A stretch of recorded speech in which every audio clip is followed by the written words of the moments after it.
At the Abbott mansion, the air was unusually heavy. Jack Abbott had sensed it since breakfast. Kyle had been distant, brooding, and restless. Diane, always alert to the moods of her only child, had attempted to pry, but Kyle brushed her off with vague answers. Now, as the late afternoon sun poured through the French windows, Kyle stood in front of his parents, jaw tight, determination etched across his face. "I need to tell you both something," he began, his voice carrying a weight that instantly silenced the room. "And I know you're not going to like it." Jack leaned forward, narrowing his eyes. "Son, whatever it is, we'll deal with it together. But you're scaring me with that tone." Kyle inhaled deeply. "I've decided. I'm stepping away from Jabot." Diane gasped audibly, her manicured hand flying to her mouth.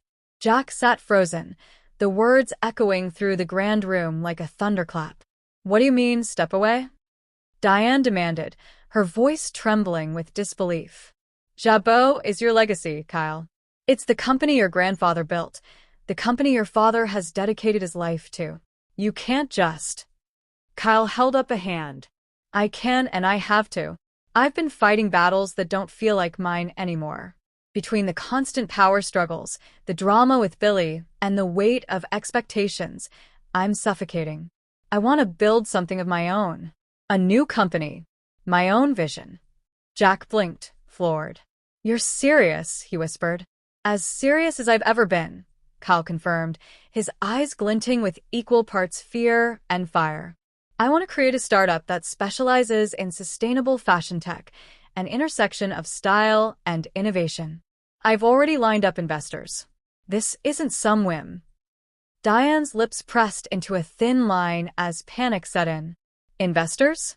Who? When did you start this?" "Kyle, how could you keep something this monumental from us?" "Because I knew exactly how you'd react," Kyle shot back, frustration leaking into his tone. "I've lived my whole life under the Abbott name, under Jabot's shadow. But I'm not just Jack Abbott's son or Diane Jenkins' boy. I'm Kyle. And I need to prove that." The silence was deafening. Jack finally rose from his chair, moving toward his son with a measured calm. "Kyle, I admire the passion. I truly do. But walking away from Jabot, your family, our blood, our history, it's not just business. It's personal. It's everything we've fought to preserve." Kyle's gaze softened, but did not waver. "And I respect that, Dad. But it's not my fight anymore. This is something I need to do for myself and for Harrison's future. He deserves to see his father building something he believes in, not just towing a family line." Diane's eyes filled with tears. "You're tearing this family apart, Kyle. Do you realize that?" Jack turned to her sharply. "Diane, stop.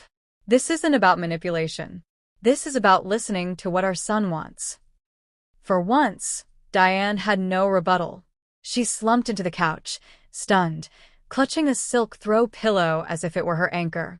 Meanwhile, across town, a different storm brewed. Amanda Sinclair had returned to Genoa City after months away, her presence sending ripples of shock through those who once knew her best. She had slipped quietly into town, her heels clicking against the marble floor of the Grand Phoenix as she checked in. But Amanda hadn't come back for nostalgia. She had come for answers, and more importantly, closure. Her first stop wasn't friendly. It was strategic.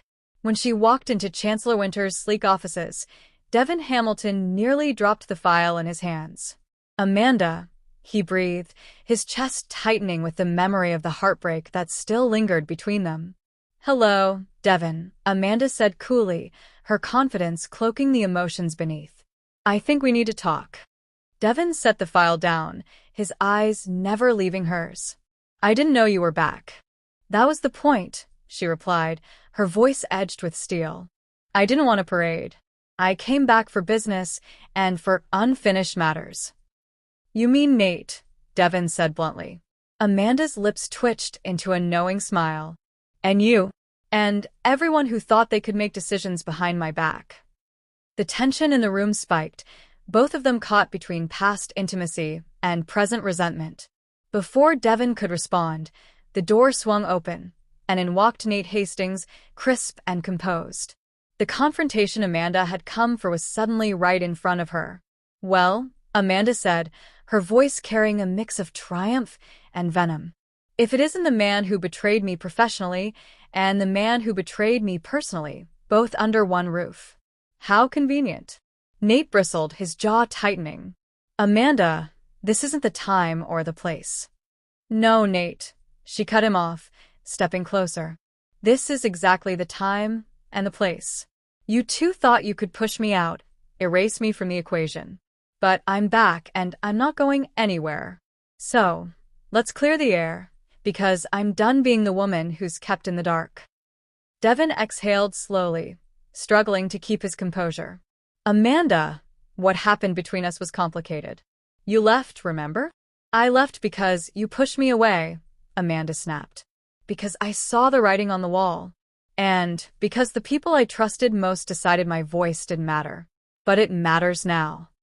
Nate's phone buzzed in his pocket, but he ignored it, eyes locked on the woman who had once held his heart and his career in her hands. "Then say what you came here to say," Nate challenged. Amanda straightened her shoulders, her eyes blazing. "Fine. "I'm back to stake my claim, to make sure I get what's mine professionally, legally, and emotionally. And trust me, you're both going to regret underestimating me."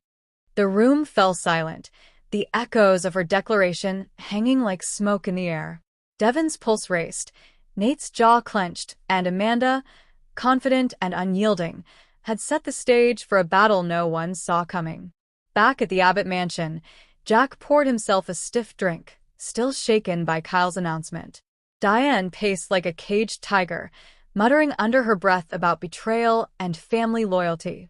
Kyle, however, felt lighter than he had in years. "I know you don't understand now," he said quietly, breaking the tension. "But one day you will. And when that day comes, I hope you'll be proud of me.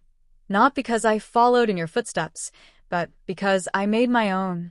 Jack studied his son, torn between heartbreak and pride. Diane shook her head in disbelief.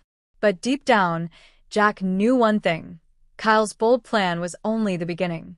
And across town, Amanda's fiery return ensured that Genoa City's delicate balance of power was about to shatter once again.